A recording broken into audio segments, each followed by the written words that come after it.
Blessed Mary, ever Virgin, all the angels and saints, and you, my brothers and sisters, to pray with me to the Lord our God.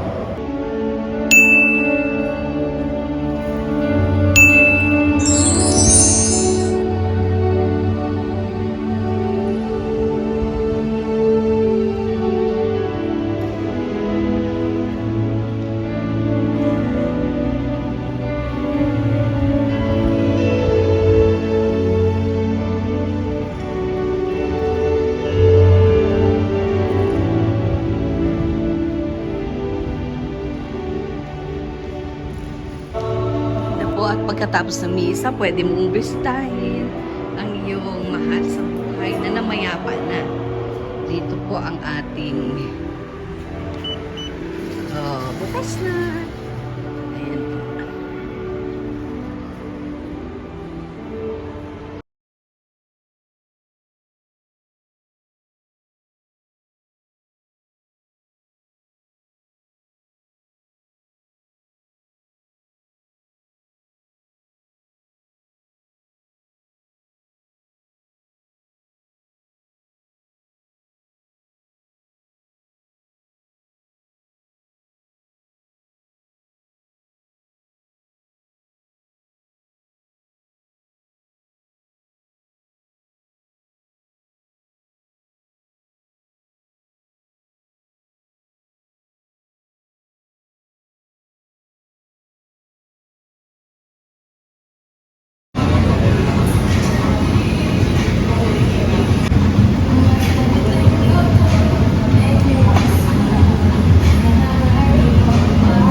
Ayan po.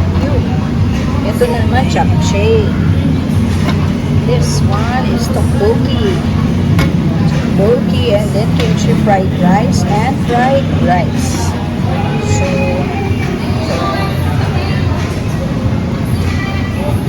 may corn pala. Ito.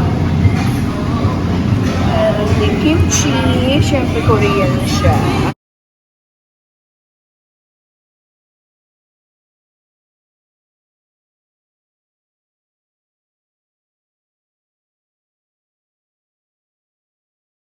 Ayan, a portion ko. That's what I got. And this one, so additional. This is only for $399. $399. Basta wag ka lang mag-grill. So, I got also royal here. Ayan po. Royal ko. That is 80 pesos. Yung Rinon for midday. Basta unfish siya, pero without the grill.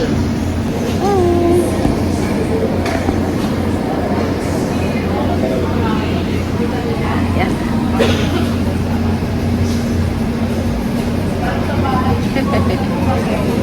Sayang, hinihintay ko kayo kanina.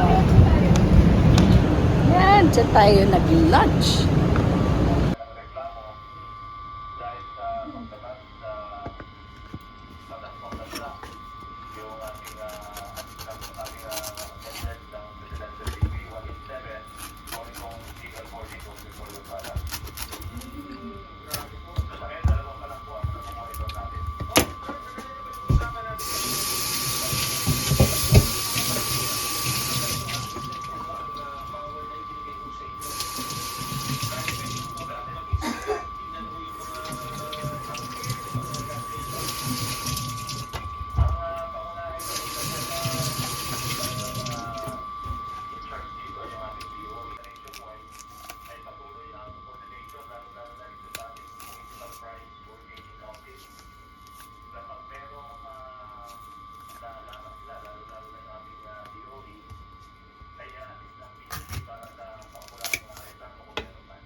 Sugar, water and sugar. Ayan, milk, sugar, and water. About 2 cups of water and also 2 cups of sugar. Then we put our bananas here.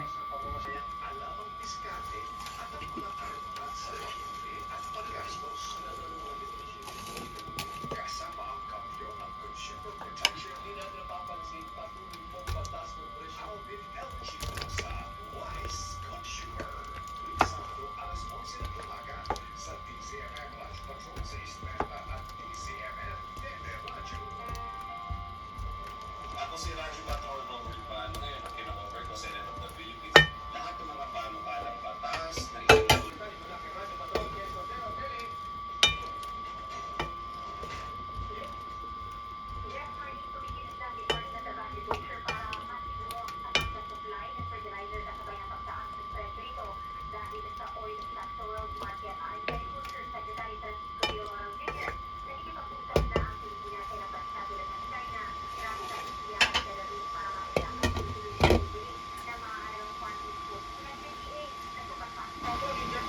Let's include a pinch of salt to balance the sweetness with the salt.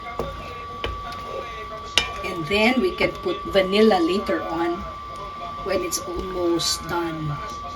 Pag naluto na, yun guys, kailangan palukayin natin.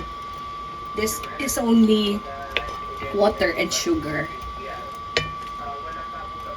Water and sugar lang with a pinch of salt to balance the sweetness. Okay, ngayon na almost ano na siya, luto. Yes, nalukay-lukay natin siya. You see, konti na lang yung syrup. Pero may syrup pa rin natitira. Let's add the vanilla flavor. Ito po, clear lang siya. Lagyan natin ng konti lang. Patakan natin siya, patakan. So, patakan. Wait lang. Saan ba yan? Patakan natin siya para bumango. Oh, bumango. Okay na. Wow, ang bango-bango. That is our vanilla. Same is true with the kamote. Yung minatamis na kamote, ganito din pong gagawin natin. So, pinatay ko na. Yan. Ang sarap niyan. Ang sarap-sarap niyan. That is minatamis na saging. So, this will last for mga 1 to 2 weeks. I-refrigerate nyo na lang. Okay. Pero, sa ganito kakonti, mabilis itong maubos. Baka wala pang 1 week, ubos na yan. Oh, good for dessert, good for snack. And then, ayan. So, make sure, ripe yung bananas, and then, i-slice mo siya, pero dapat wag siyang madurog, diba? Oh, diba? Sarap. Masarap na bananas. Ayan na guys, puno na siya. Pero palalamigin muna natin bago takpan. So, let it cool down first. So, ayan, meron na tayong sour, meron ng fermented, meron na tayong mga pickles, and now, we have this sweet banana. Banana saba. Minatamis na saging na saba.